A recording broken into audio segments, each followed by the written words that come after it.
you may never have heard of Ayreon, which would be a shame, but it's a lot of people haven't. But most people who have heard of Ayreon, at least back in the day, most people who have heard of Ayreon may have heard of him because of an album that came out in 1998 called Into the Electric Castle.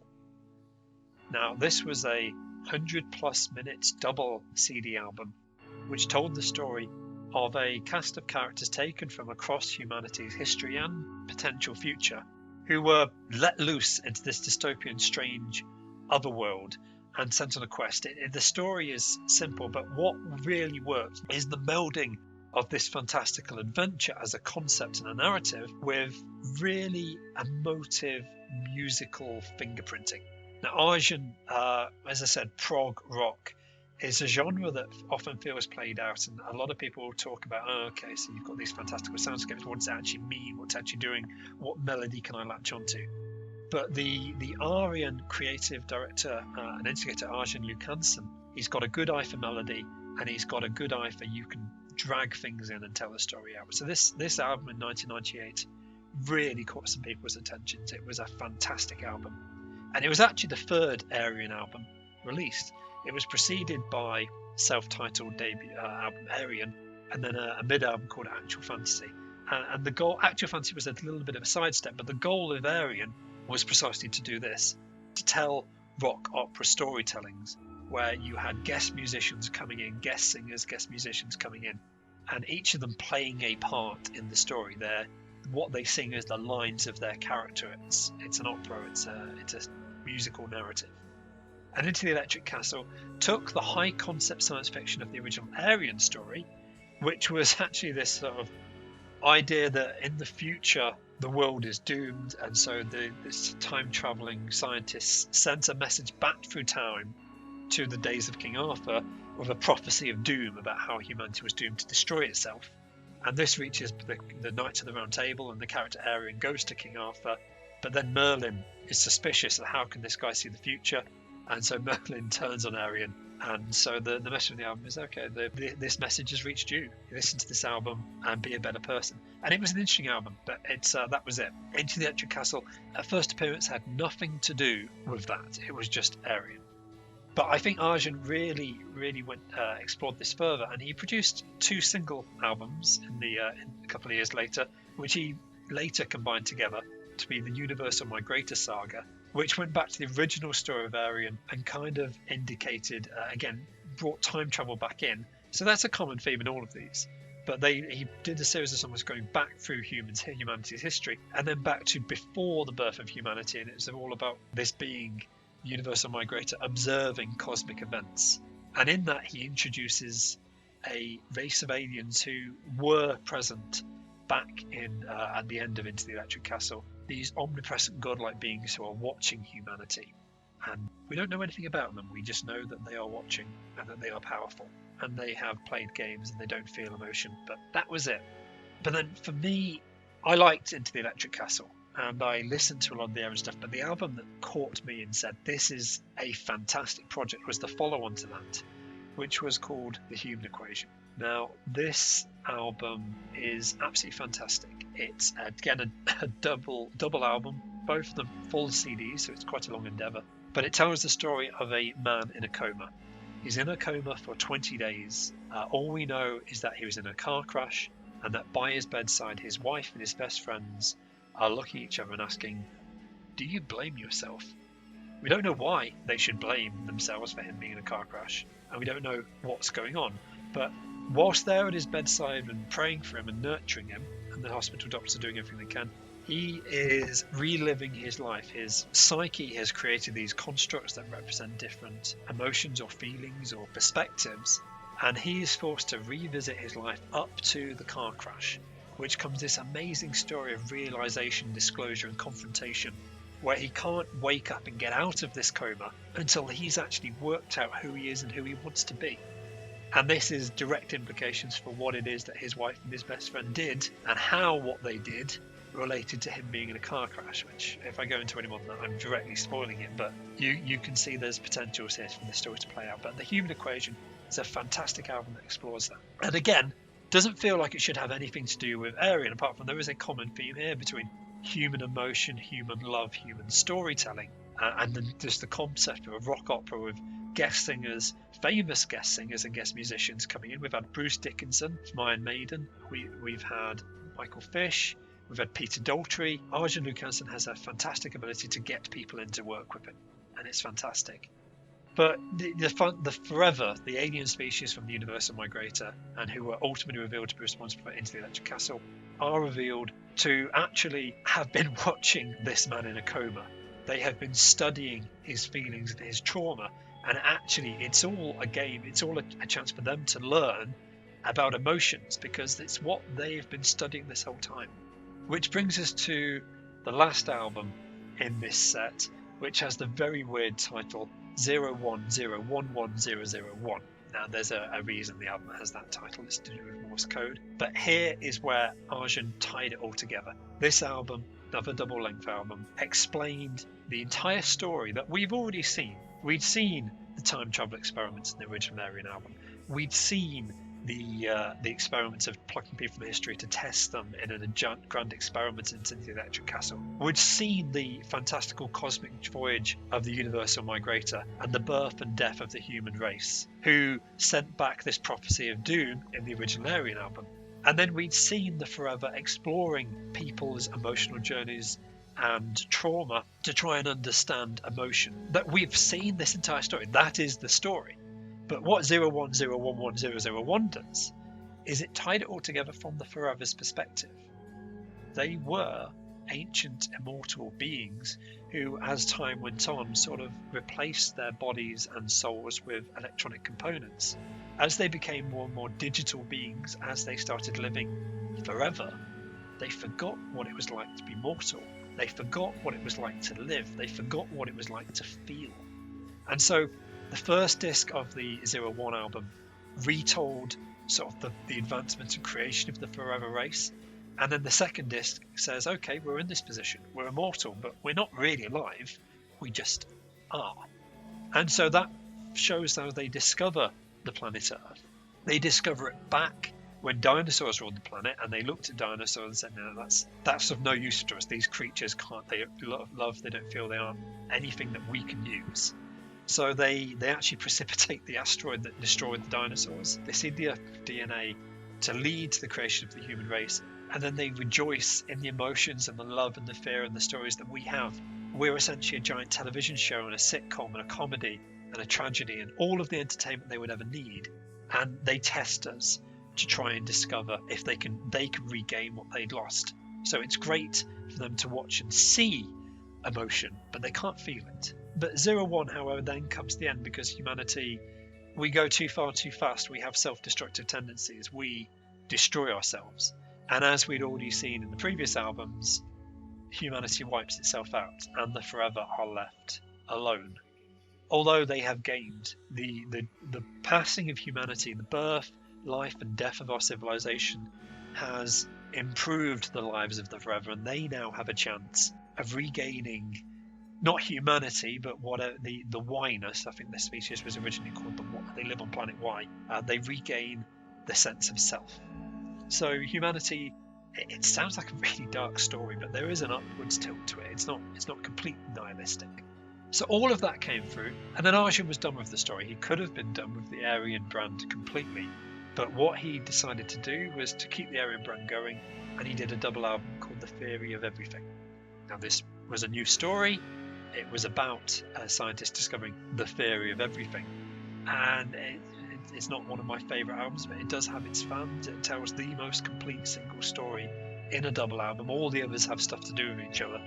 The problem with it is, because it was about the theory of everything, he really wanted to pay homage to Douglas Adams, and he made the albums have 42 tracks. Now, even across two albums, that's not that many tracks, and so the songs are very short, very repetitive. It doesn't have the strength it needs to pull it all together.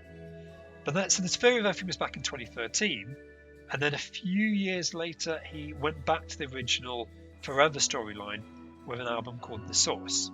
Now this went back even further to before the Forever were immortal, and tells their rise to this immortal status and how they became unthinking and feeling machines. It's kind of like the Star Wars prequels, in that it's not a story anyone was asking for. We didn't need it. It's quite bright, it's quite flashy. I personally think it loses a lot of charms of the originals, but it's very proficiently cut together. There are some good songs in there, I won't deny. It just wasn't what I was looking for. But then in 2020, in the height of the lockdown during the COVID transition, Arjun announced that his next Ayreon album was ready. And he has done more stuff that's not Ayreon. Arjun is quite a proficient musician. He releases a lot of stuff with a lot of different people. Ayreon is just one of his particular projects. If something has the Ayreon brand, it means it has a certain status, it has a certain intention. And the new album, Transitus, was announced to be coming out in September of 2020. And I've really been looking forward to this because, beyond anything else, it features Tom Baker as the narrator. Tom Baker from Doctor Who has the most marvellous, beautiful voice. So I can't say I ever imagined Tom Baker doing a rock opera, but Christopher Lee really got into heavy metal before he died, and he similarly had a fantastic, deep, booming voice that was just perfect for heavy metal music. So I tend not to do. I'm probably not going to be doing too many friend recalls videos for music albums because copyright policy. I can't show you the music. I can't play it in the background as I discuss what I love about the albums without YouTube essentially recognizing that that music belongs to certain people and wanting to and essentially they can prevent the video being shown on YouTube in certain territories. So this is a friend react. So I'm now going to, having explained to you what Ayreon is, I'm now going to listen to this album. I've heard a couple of the tracks that were released in advance of the album's released. It's got Dee Snider in it. It's got Tom Baker. He's definitely playing a very definitive role as the narrator. But I don't know much else about this album particularly. I know it's called Transitus. It's got a character called the Angel of Death, so it's presumably something to do with life and death. I know it's actually historical. The character of Daniel and Abby appear to be from sort of late 1800s England, presumably. But beyond that, this is all new to me. And listening to these kind of albums, I'm just to warn you, one listen on its own is not going to explain this, not properly. For these kind of heavy metal music, these prog rock operas, you've got to listen to them, digest it, listen to it again. It takes a couple of listens before you can really come to terms with what the artist is showing. But I've got faith in Arjun. I've got faith in the Ayreon brand. He's produced other stuff which he has not specifically said this is not Ayreon, this does not meet that threshold, it doesn't fit that brand. So for this one to go there, I mean, if it's anything like the Fear of Everything, I mean, that's not a disappointing album, it's just different. So I'm curious to see where this fits on the Ayreon threshold of different things we've had before. Anyway, I highly recommend, if not this album, then the previous Ayreon albums. Arjun has been really good. You can buy all the albums from shops, but he's put the entire Ayreon back catalogue on YouTube. You can listen to it for free, or on Spotify, or on Deezer, or any other playlist of your choice. This is really easy to get hold of, and I thoroughly recommend at least the Ayreon back catalogue as being fully worth your time. Whether Transitus, this new release, is worth your time, let's find out with the first video of A Friend Reacts.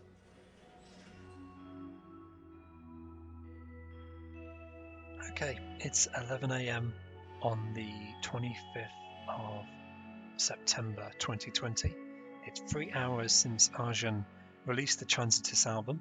I've listened to the first track on its own just to get a hint of what's coming, and I've also listened to the songs that were released over the last 3 months. The Dee Snider's Get Out, the Simone Simmons' Epica's This Human Equation, and then the Ballad Slipping Away with You. And they're quite different tracks, which is good. I can definitely detect the Ayreon influence in them. But it's with these things, it tends to be about the album as a whole that holds it together. So as he's done with all his previous albums, Arjun has created a playlist, and he has very kindly uploaded all of his material onto YouTube for us to look at. And so here we go. Looking forward to seeing what this is like.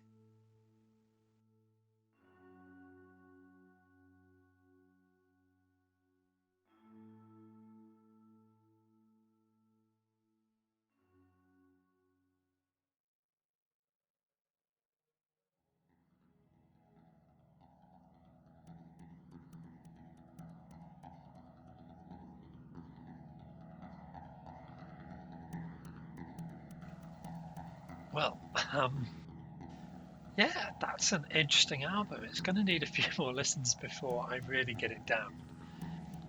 It's very like the last non-core Ayreon album. It's a lot of very short, very succinct songs where melodies are sort of repeated between songs. I personally prefer it when you have a few longer tracks that can really flesh out a tune.